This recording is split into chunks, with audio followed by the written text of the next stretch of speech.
sur Europe 1. Bonsoir Maya. Bonsoir, c'est Naya. Ah oui, c'est Naya. Oui, D'accord. Naya, c'est la première fois que j'entends ce prénom, Naya. joli prénom, n'est-ce Oui, pas? c'est très joli, très joli. Alors Naya, dites-moi, quel âge avez-vous Naya d'ailleurs? Parce que cette jolie 35 voix, ans, 35 ans, d'accord. oui. Dites-moi ce qui vous amène Naya. Alors, ce qui m'amène, ce que je souhaitais partager avec vous et avec vos auditeurs, c'était une histoire autour du pardon lié à l'infidélité, un Oui, pardon sincère et durable. d'accord. Sujet vaste et très intéressant. C'est la première fois, Oui, c'est la première fois d'ailleurs que nous allons parler de ce type de pardon, vraiment. Parce que jusqu'à maintenant, nous avons eu des auditrices qui nous appelaient et nous faisaient part de leur difficulté à vivre l'infidélité, mm, du questionnement autour de l'infidélité, mais vous êtes la première, en tout cas depuis que j'occupe cette libre antenne, sûrement dans le passé, Sophie ou Caroline ont eu l'occasion de l'aborder avec vous, mais vous, Naya, vous êtes la première auditrice avec qui je vais échanger à propos de ça. Alors mhm. racontez-moi. Alors, donc je suis avec mon époux depuis, c'est notre 10e année. Et 7 mois après notre rencontre, j'ai appris qu'il m'avait trompée. Donc déjà la découverte. J'ai juste une intuition, une très forte intuition que quelque chose se passait entre nous, sans en avoir d'explication particulière, hein. J'ai senti en mon fort intérieur qu'il y avait quelque chose. J'ai dû être patiente, attendre qu'il aille dormir, et j'ai fait ce qu'il ne faut pas faire. J'ai fouillé dans son téléphone, qui était à ma portée. Et là, j'ai surpris des conversations qu'il avait avec une jeune femme où il se disait beaucoup de choses, des mots d'amour, des choses qu'il me disait à moi. Il l'appelait par un petit nom qu'il me donnait à moi, il lui disait qu'il l'aimait, etc. Et donc voilà, ça c'était la découverte. C'était le 13 février, donc la veille de la Saint-Valentin, date hautement symbolique. Oui. Et donc j'ai dû déjà accuser le choc de lire tout ça. Vous avez évoqué des jeunes filles ou une jeune fille? Une, Une, d'accord. beaucoup de messages envoyés à une jeune femme. D'accord. Que vous connaissiez? Pas du tout, Pas du tout. D'accord. que je ne connaissais pas du tout. Donc ensuite, à travers son nom, j'ai été regarder sur un célèbre réseau social Oui. pour aussi voir son image, hein. C'est peut-être un petit peu bête, mais donc voilà, voir à Non, quoi elle c'était ressemblait. important pour vous, ça, de voir son image. Il fallait que vous mettiez un visage hein, sur. C'était important, effectivement. Et elle me ressemblait d'une certaine manière, ce qui, d'un point de vue narcissique, peut être rassurant aussi. D'accord. Et donc, c'était le soir, il était assez tard. J'ai trouvé le numéro de téléphone de la jeune femme et je l'ai appelée pour me présenter à elle. De manière très calme, il n'y avait pas d'hostilité de ma part, Oui. mais elle n'a pas souhaité être en conversation avec moi, donc elle a raccroché. Mhm. J'ai dû passer nuit à côté de mon cher et tendre, sans laisser paraître ma colère, ma déception et tous les sentiments négatifs qui allaient avec la découverte. Le lendemain matin, nous nous sommes croisés au réveil comme tous les matins. On avait nos petits rituels. On a fait le chemin ensemble pour aller au travail. On ne travaille pas au même endroit, hein, mais on faisait un bout de la route ensemble. Et ce n'est qu'arrivé au travail que j'ai commencé à penser à un plan d'extraction, je dirais ça comme ça, qui consistait à rentrer à la maison en milieu de matinée, ramasser quelques affaires et partir sans dire un mot. Donc c'est ce que j'ai fait.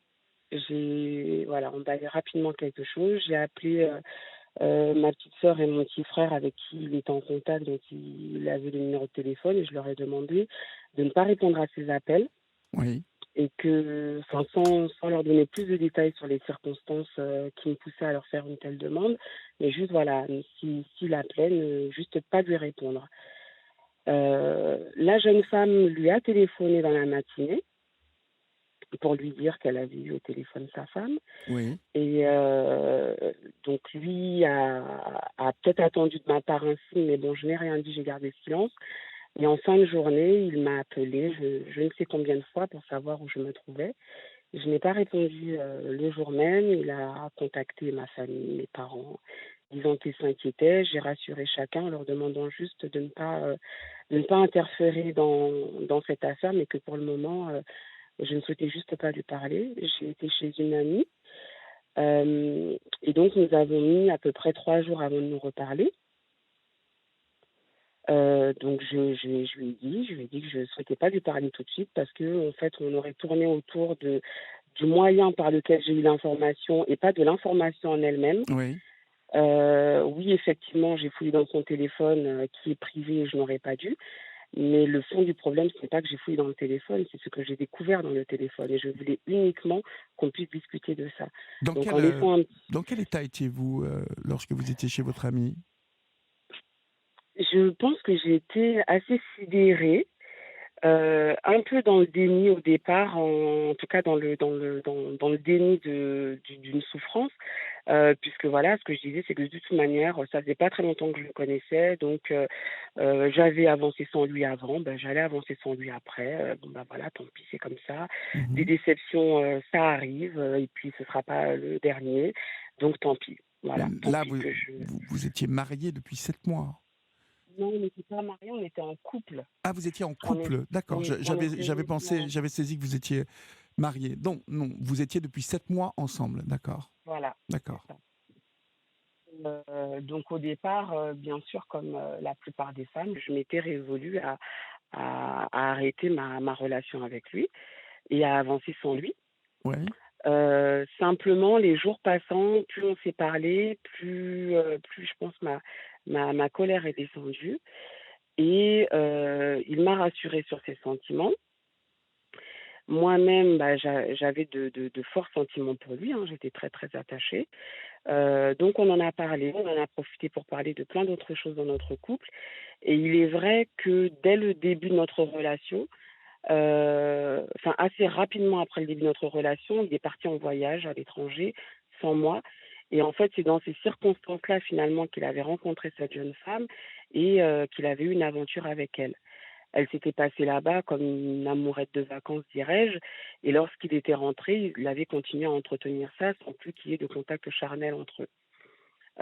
Donc c'est vrai que je suis pas une personne qui refuse que, chacun ait son propre espace. On peut être dans des moments de fusion, dans des moments, de séparation. Chacun doit être autonome aussi dans ce qu'il fait, dans ce qu'il vit. Il m'est moi-même arrivé au cours des 10 dernières années de partir sans lui, de 5 jours à 3 semaines avec des amis, donc voilà, ça c'est en termes de conception de couple, ça ne me gênait pas qu'il puisse partir sans moi. Sauf qu'on avait eu cette conversation déjà. Je lui avais dit que quand bien même il se passait quoi que ce soit, ce qui n'est pas une autorisation, il devait quand même me protéger ma santé, protéger mon cœur. Donc je ne voulais juste ne jamais le savoir et ne pas avoir à assumer les conséquences d'éventuelles incartades, que ce soit une grossesse ou une maladie. Donc ça, il l'avait pris. Ce qui est un bon point de départ, en tout cas, de partir sur un tel postulat lorsqu'on est ensemble, c'est plutôt super parce qu'on sait combien de couples n'arrivent pas à fonctionner comme vous en aviez décidé et laisser partir l'autre à l'autre bout du monde pendant plusieurs Mm, semaines, c'est quelque ouais, chose qui est difficile. Bon, tout tient finalement euh, dans une question de confiance. On va marquer c'est une ça. petite pause, si vous le voulez bien, Naya, et Oui, on se reparle dans quelques instants. très bien. À tout de suite.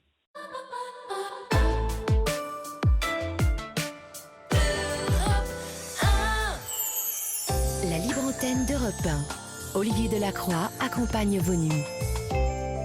Vous êtes sur Europe 1, vous êtes sur votre libre antenne, et nous sommes ensemble jusqu'à 1h du matin. N'hésitez pas à nous laisser votre message sur le 39 21. Florian et Natacha vous rappelleront dans quelques heures ou quelques jours.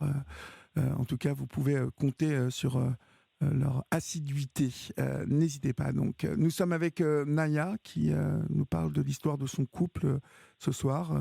Un couple solide, puisque après le pardon, normalement, c'est comme un ciment, le pardon dont on parle ce soir. Naya a su pardonner, Naya a su mener tout cela, je dirais, avec beaucoup de prestance, beaucoup de sagesse, beaucoup d'intelligence aussi. Et nous parlons de ce pardon si important, mais si difficile aussi à atteindre.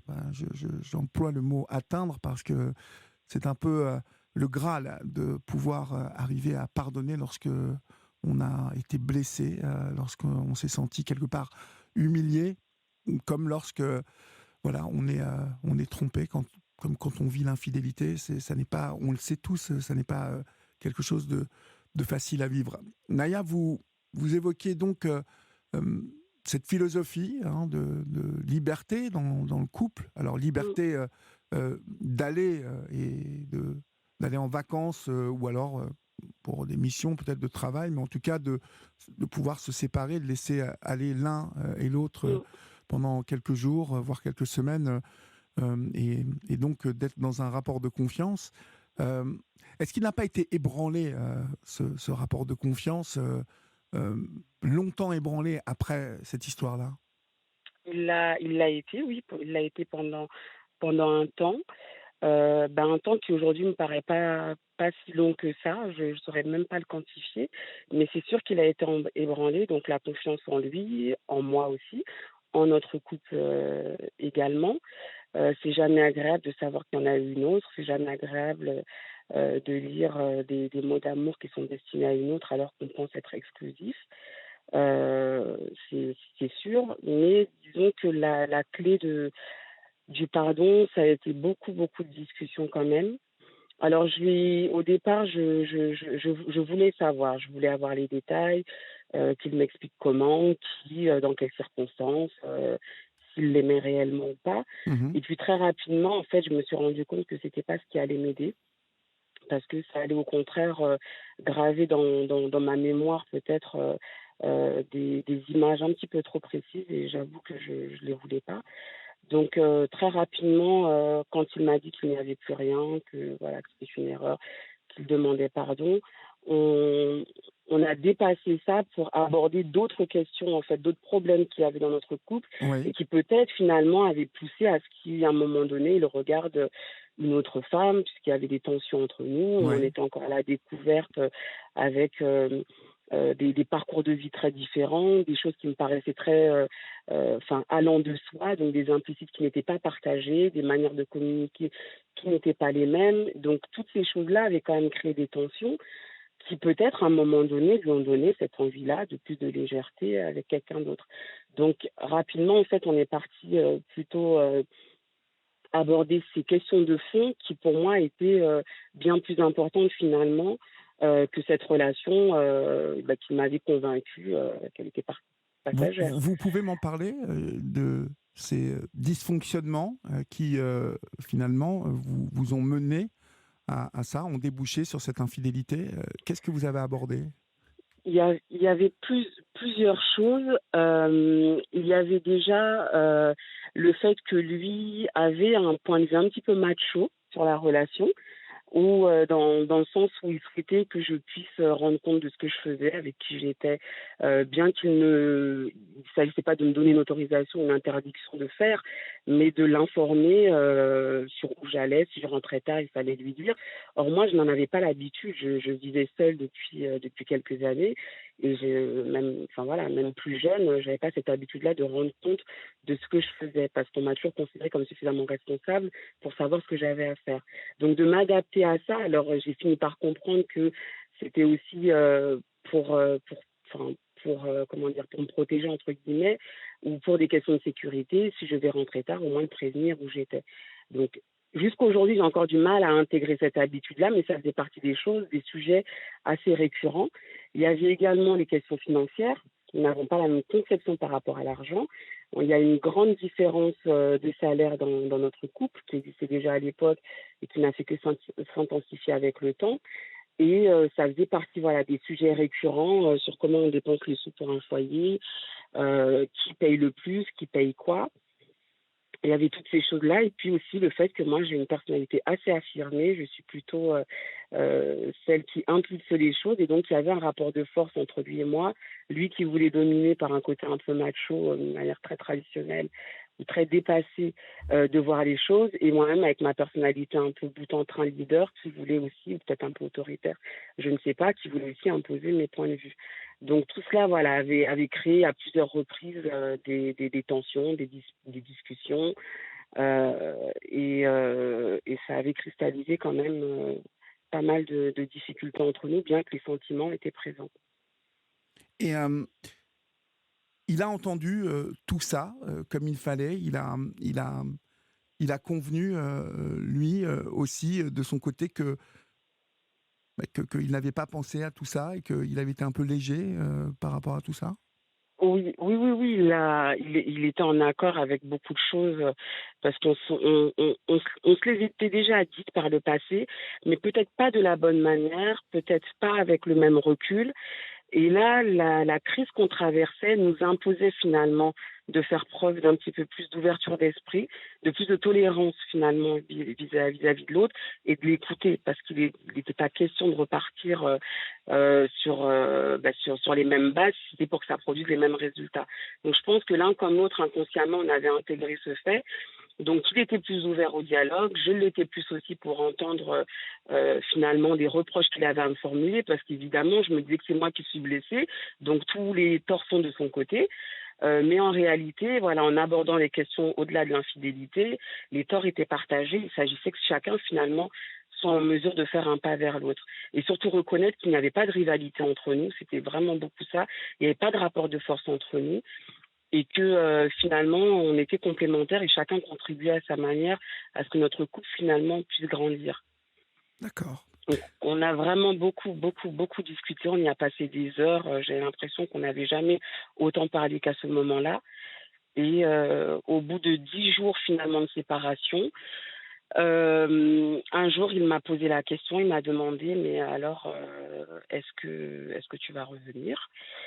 Et j'ai fini par lui dire oui, je vais revenir, en lui disant quand même que dans ce cas-là, notre sujet premier, qui est celui de l'infidélité, je ne souhaite plus l'aborder. Je lui accorde le bénéfice du doute. Maintenant, je ne sais pas ce qui s'est passé ou pas, si ce qu'il m'a dit est vrai ou pas, mais ce qui est certain, c'est que je lui accorde le bénéfice du doute, que je lui pardonne. Et pour moi, si je lui pardonne, c'est que je lui pardonne sincèrement et que je ne veux plus en reparler. Et que j'espère pour lui qu'il saura me protéger pour l'avenir et ne plus m'obliger à prendre une décision, parce que lorsqu'on apprend une chose pareille, on est obligé quelque part de prendre une décision. Je ne peux pas être femme à me laisser faire, à me laisser avoir, à me laisser tromper comme ça sans qu'il ne se passe rien. Et que symboliquement, j'étais obligée de prendre une décision. Alors, je ne l'ai pas maintenue. Je suis partie, mais c'était plus pour prendre du recul, dirons-nous.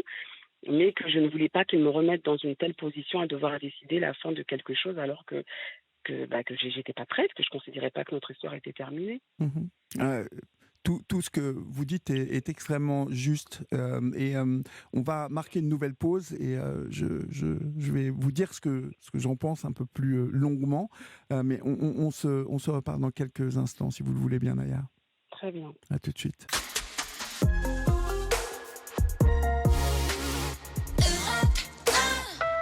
Olivier Delacroix est à votre écoute sur Europe 1. Vous êtes toujours sur votre libre antenne et nous sommes ensemble, chers amis, jusqu'à 1h du matin. Nous échangeons avec Naya ce soir qui nous parle de l'histoire de son couple. Une histoire sur laquelle nombreuses et nombreux devraient prendre exemple. Et nous allons l'évoquer maintenant avec Naya parce que je dirais que ce couple a su se remettre en question. C'est exactement ça, Naya, ce que vous avez fait. C'est se poser des questions sur ces dysfonctionnements pour mieux arriver finalement à mieux fonctionner ensemble et être dans une nouvelle réalité, mais une réalité où la vérité était de mise. Et la vérité était là pour être en tout confort l'un avec l'autre. Je disais qu'il fallait s'inspirer de votre histoire parce que bon nombre de couples fonctionnent mal et non, même pas, ça n'est même pas une histoire de courage, parce que je pense que beaucoup auraient envie de sauver ce couple. Beaucoup ont beaucoup de peine, sont très blessés à l'idée qu'ils vont se séparer. Parce que dans cette séparation, lorsqu'il y a dysfonctionnement, et que, comme vous et votre homme, on n'a pas pris le temps de poser les choses comme vous l'avez fait, parler de ces dysfonctionnements, et peut-être, comme vous l'avez fait aussi, aller au-delà de ces dysfonctionnements et se dire, voilà, on peut continuer, mais on va continuer comme ça. On va laisser de côté toutes ces choses, toutes ces erreurs qu'on a pu faire, et, enfin appliquer ce dont on a envie, c'est-à-dire être ensemble, mais être vraiment ensemble. La vérité, parce que vous l'avez évoqué, vous êtes une femme avec une volonté de vivre un amour, et cette histoire d'amour avec, je dirais, quelque chose qu'on trouve souvent chez les femmes, c'est-à-dire ce besoin de vérité. Mais vous avez senti qu'il était au niveau, lui, qu'il était capable de l'appliquer, ça? Oui. Oui, je pense. Enfin, je pense qu'en fait, sa crainte peut-être de nous perdre l'a obligé à un moment donné aussi de dire les choses. Je pense que s'il n'y avait pas eu cette cassure-là aussi, l'absence, le manque, qui a probablement généré aussi de la crainte, voilà, je suis pas certaine qu'on en serait arrivé à reconstruire quelque chose, et je pense que c'est fondamental qu'il y ait même une cassure physique, que voilà, qu'on soit plus dans le même lieu, dans le même espace, parce que je suis certaine qu'on aurait pu aussi se dire des choses peut-être beaucoup plus dures, peut-être beaucoup plus violentes. Avec la colère, on a quand même moins de filtres, qui auraient peut-être conduit à ce qu'on ne soit pas en mesure de communiquer réellement et en profondeur. Et alors, j'ai plusieurs questions à vous poser. Et là, je pense plus à celles et ceux qui nous écoutent, parce que dans votre récit, il y a plusieurs points que j'ai notés, et plusieurs points qui vont parler à ceux qui nous écoutent, parce qu'ils sont peut-être sûrement passés par là, ou ils ont l'envie de passer par là. Et j'aimerais que vous puissiez me répondre sur quelques points. À commencer par, vous cherchez dans le téléphone le soir où vous avez cette intuition. D'abord, en fait, cette intuition, elle vient comment? Qu'est-ce que vous ressentez? Pourquoi? Est-ce que vous le trouvez bizarre? Est-ce que vous avez noté quelque chose qui sonnait faux? Est-ce que vous avez perçu un mensonge? Est-ce qu'il y a une anomalie qui fait que déjà vous avez cette intuition? Et ensuite, allez fouiller dans son téléphone. C'est quelque chose de très puissant, ça. D'ailleurs, vous l'avez dit tout à l'heure, vous violez son intimité, vous pénétrez dans quelque chose qui est normalement interdit. Oui. Cette intuition, parlez-moi. Déjà, donc cette intuition, alors peut-être qu'inconsciemment j'avais perçu de petits changements, c'est possible, mais moi c'était plus une certitude, c'est-à-dire que tout simplement je sortais de la bouche de métro, je me vois encore, je marchais, et puis il y a cette idée fixe, il se passe quelque chose, il te trompe. Voilà, c'était une certitude, une croyance qui s'est ancrée en moi, et il fallait que je puisse la vérifier. Parce que toute la soirée, j'étais avec lui, mais je me projetais aussi pour l'après, pour aller vérifier ce qui, pour moi, était la vérité. Ça m'est juste apparu comme ça. Et effectivement, de fouiller dans le téléphone, c'est pas neutre, parce que ça faisait partie des règles qu'on s'était fixées dès le départ. Déjà, ne pas être amis tous les deux sur les réseaux sociaux, parce qu'après, on peut interpréter d'une manière ou d'une autre les publications, les likes de l'un et de l'autre. Donc, on s'était déjà fixé cette règle-là au départ, et de ne pas fouiller dans le téléphone de l'autre, si bien qu'on le laissait disponible à proximité de l'autre en toute confiance, parce que cette règle-là avait été acceptée par l'un et par l'autre. Donc, c'est vrai que d'un côté, j'ai quand même trahi cette confiance qu'il avait en moi, mais voilà, pour moi, la fin justifiait le moyen. D'accord. Et lorsque vous avez évoqué que vous refusiez dans les premiers jours à parler avec lui parce que le sujet de la conversation allait être justement par lui, par son biais, de parler de ça, et finalement de déplacer le sujet.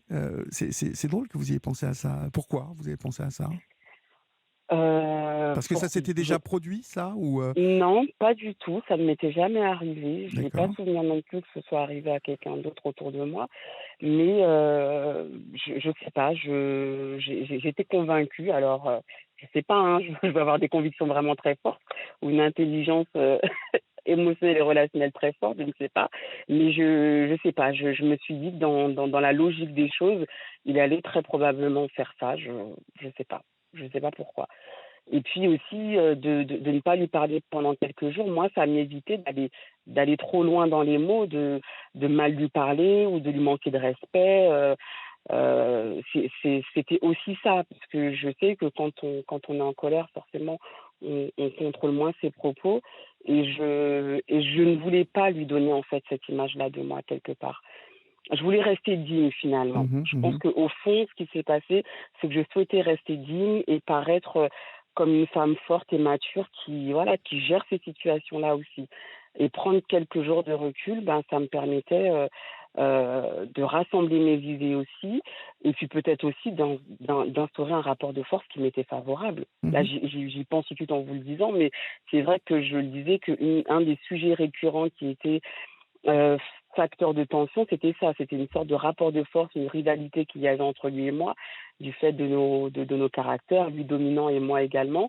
Donc je pense que quelque part, il devait y avoir quelque chose de cet ordre-là, où je voulais être en position de force pour aussi dire ce que je pensais et peut-être quelque part aussi l'amener, à aller dans le sens que je voulais. Je ne sais pas, hein, ça fait avec 10 ans de recul que je vous dis ça, mais c'est possible.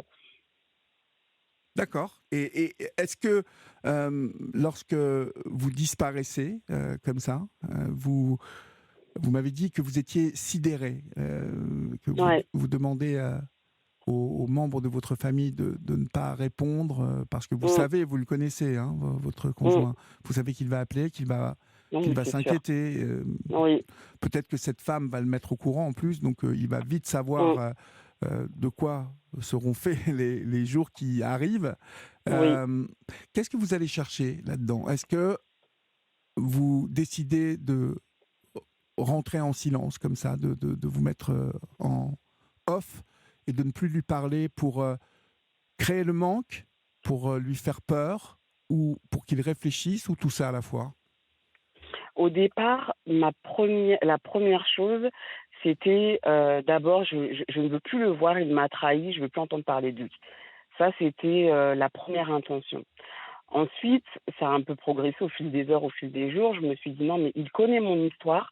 Il sait que j'ai pas forcément eu, une histoire, avec un grand H, hein, facile, du point de vue des relations avec les hommes, du point de vue, voilà, de mon parcours, en tant que femme, et il ose quand même me faire ça malgré tout ce qu'il sait de moi. Je lui ai fait confiance, je lui ai déposé toutes mes faiblesses et finalement il les utilise pour les retourner contre moi. Donc j'avais aussi cette colère contre lui. J'avais la déception aussi, tout simplement, hein, qu'il soit allé voir une autre femme. Ça a piqué mon ego de femme aussi. Et au départ, voilà, me mettre à distance, en fait, c'était surtout le mettre lui à distance. Oui, Je voulais plus le voir, je ne voulais plus l'entendre, c'est bon, et en fait, je ne voulais pas d'explication et je voulais pas lui donner le luxe finalement qu'il me voie souffrir à cause de lui. d'accord, d'accord, et en fait, le fait qu'il revienne, qu'il insiste, est-ce que c'est quelque chose qui vous a, hem, conforté dans le fait qu'il était prêt à se battre pour vous? Parce que c'est une notion importante aussi Oui. pour les femmes. C'est, de voir, heu, qu'un homme, est dans la faute, mais que voilà, qu'il se Mmh. débat, qu'il se bat à fond, Mmh. et que coûte, il veut vous récupérer. Parlez-moi de ce sentiment-là, parce que je sais qu'il est très important, chez les femmes. Ah oui, Je c'est je sûr. excusez-moi, je vois qu'on a un peu dépassé. On va marquer une courte pause et puis on se retrouve tout de suite. Mais Très bien. gardez bien ma question en Oui, tête. très Merci, à bien. tout de suite.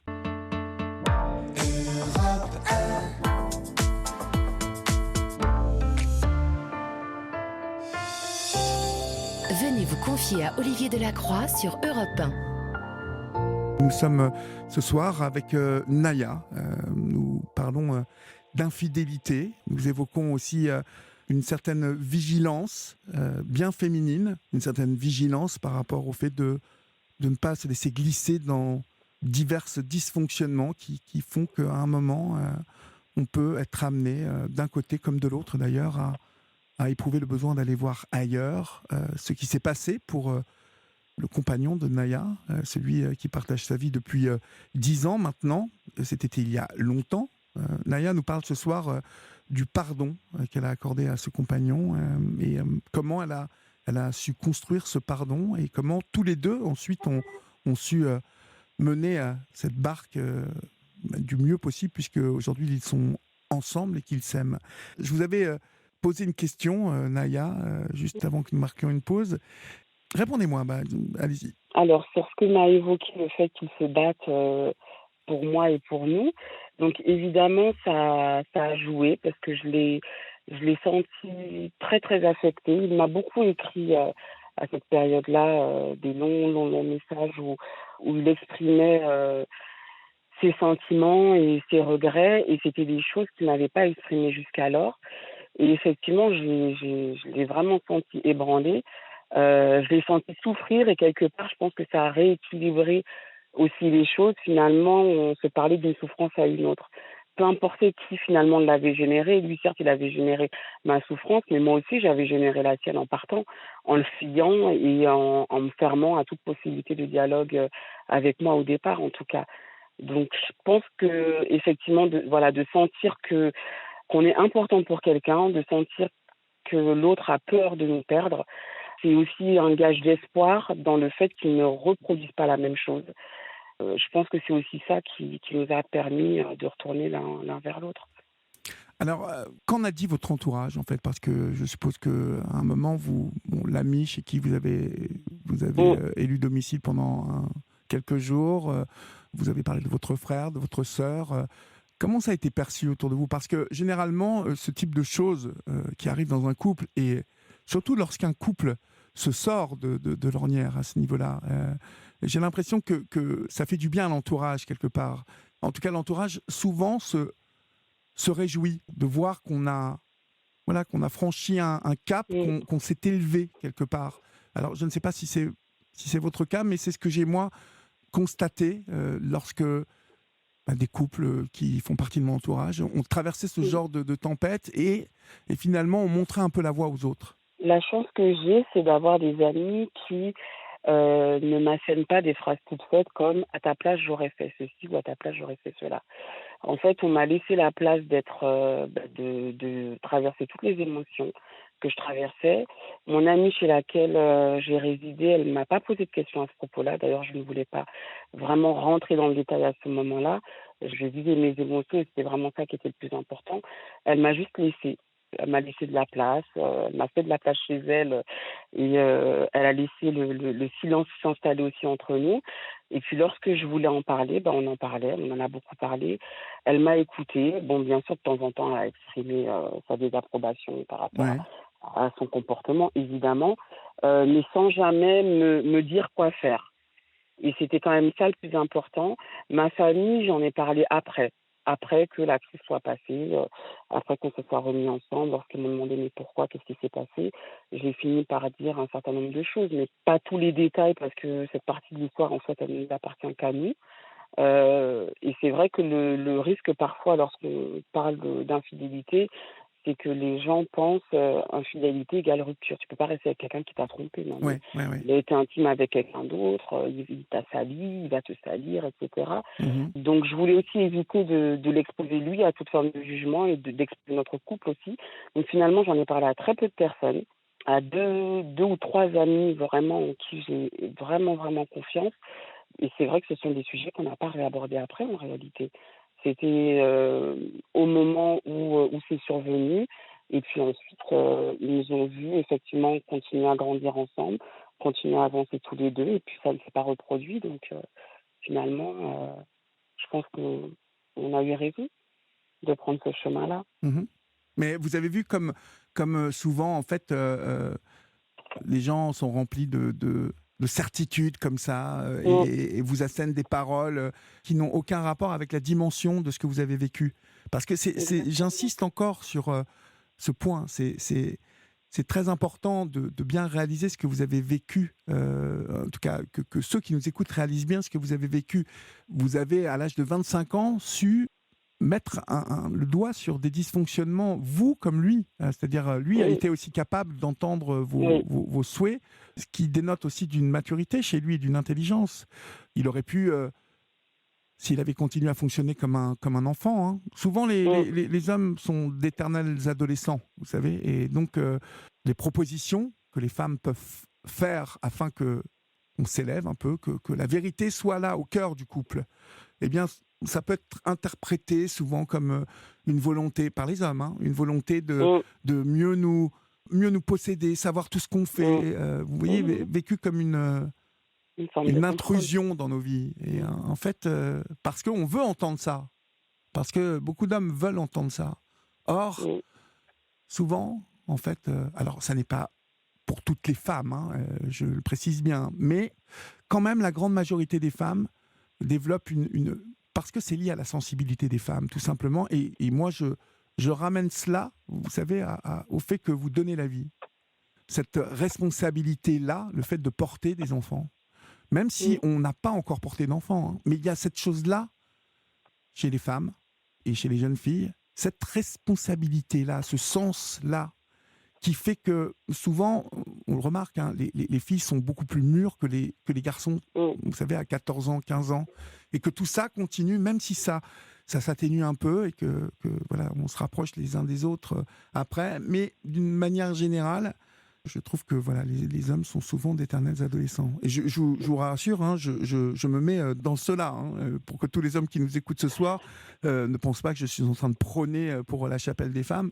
Je fais partie aussi de ces hommes qui ont eu du mal aussi à prendre leur place en oui, tant que père, parce que tout ça est difficile. Tout ça est difficile et que, encore une fois, je le rappelle, les femmes, en tout cas c'est ma perception des choses, hein, qui est aussi partagée par beaucoup d'écrivains hommes, de philosophes hommes qui ont perçu ces choses-là chez les femmes. Voilà, ce sens des responsabilités, en fait, et en tout cas la volonté de vouloir amener de la vérité, en fait. Comment ça va aujourd'hui alors? Parlez-moi de vous deux un peu. Aujourd'hui, ça va très bien. Nous sommes heureux parents de 2 enfants que nous avons eus ensemble et nous vivons D'accord. aussi avec, sa fille qu'il a eue à un plus jeune âge. Mhm. Donc nous sommes une famille recomposée avec 3 enfants et tout se passe très bien. D'accord. Vous faites quoi dans la vie, tous les deux? Moi, je suis cadre et lui, il est, employé de commerce. Très bien. Bon, et autour de vous, alors, parlez-moi de la vision que vous avez de certains couples autour de vous, parce que ça m'intéresse de savoir, maintenant que vous avez derrière vous une dizaine d'années comme ça de fonctionnement, Mmh. parlez-moi de votre perception en général de certains couples qui vous ont marqué, si bien évidemment certains vous ont marqué. Oui, oui, oui. Une des choses, qui, de mon point de vue, peut manquer parfois, c'est justement la communication, mais pas la communication juste donner des informations, la communication que je dirais réelle, un espace dans lequel, l'homme peut aussi laisser éclater sa sensibilité. En tout cas, pour ce qui nous concerne, mon homme, par exemple, va plus pleurer que moi. Non pas parce que je ne suis pas sensible, hein, mais c'est qu'on l'exprime différemment. Et il se sent suffisamment libre pour pouvoir exprimer ça. Et à la fois, j'arrive à me reposer sur lui parce qu'on est une équipe et qu'on avance tous les deux. Et je trouve qu'il y a quand même cette espèce d'injonction à tenir certains rôles qui, je trouve, ne servent pas forcément les couples.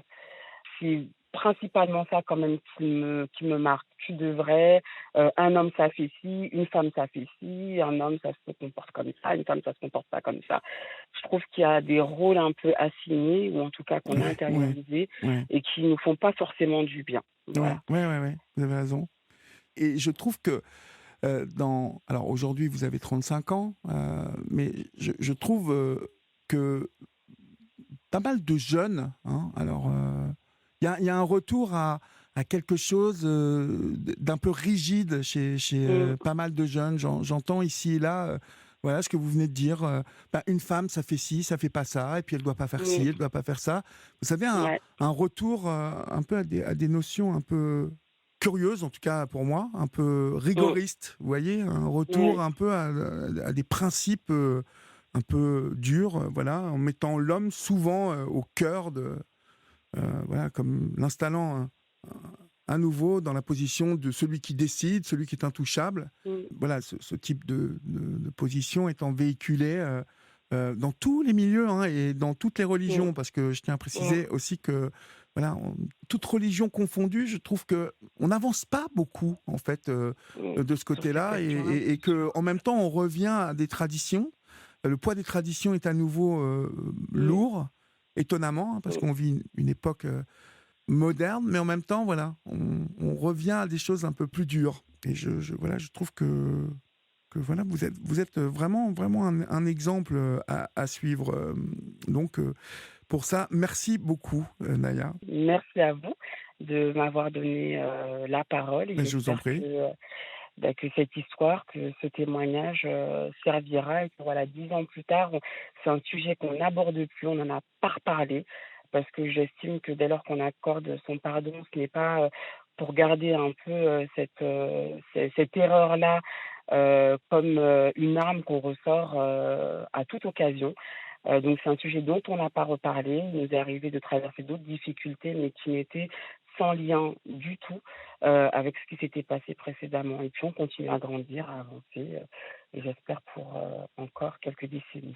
Mhm. Et puis, c'est vrai qu'à deux, on avance toujours beaucoup mieux que lorsqu'on Ouais. a ce socle-là qui est solide. C'est vraiment quelque chose qui nous rend forts, et comme si on était protégé par cette bulle que Mmh, représente la famille, que représente tout à voilà, fait. l'amour de l'autre, le fait que l'autre veille sur vous ainsi que vous veillez sur l'autre et sur les Mmh, enfants. Et c'est vrai que les enfants, dans tout ça, quand en fait il y a un couple comme vous qui s'entend bien, en tout cas qui grandit ensemble et qui a pris conscience aussi, comme vous venez de le dire, que ça n'est pas toujours facile aussi, parce que la vie, mmh, ça n'est pas que le couple, que l'amour, mais il est certain qu'on se sent plus armé lorsque on est comme ça.